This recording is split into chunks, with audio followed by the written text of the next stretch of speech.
এদিকে মোটামুটি কাজবাজ গুছিয়ে গাছিয়ে নিয়ে স্নান করার আগে ভাবলাম মাছটা কেটে নিই। তো তার জন্য দেখো মাছ কাটতে বসে পড়েছে।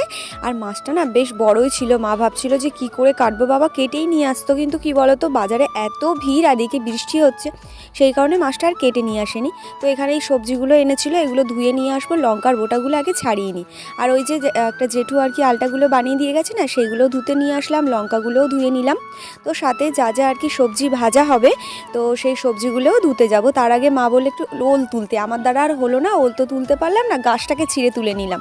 তো সবজিগুলো দেখো সমস্তটা ধোয়া হয়ে গেছে। তো তারপর বাড়িতে এসে এখন আর কি মাছগুলো কন্টেনার করে নিয়ে এখন ফ্রিজে রাখবো। তার কারণ সন্ধেবেলায় যেহেতু রান্না হবে, মাছগুলো তো আর এইভাবে রাখা যায় না, তাহলে তো খারাপ হয়ে যাবে। ডিপ ফ্রিজটা খুলে দেখলাম এখানে তো কেকের জন্য আর কি ক্রিম পুরো ভরা, এখানে রাখা যাবে না। তো যাই হোক নর্মালে রেখে একটু টেম্পারেচার বাইরে দিলাম, দিয়ে খেতে বসে পড়েছি। খাওয়া দাওয়া করে একটু আর কি রেস্ট নিচ্ছি।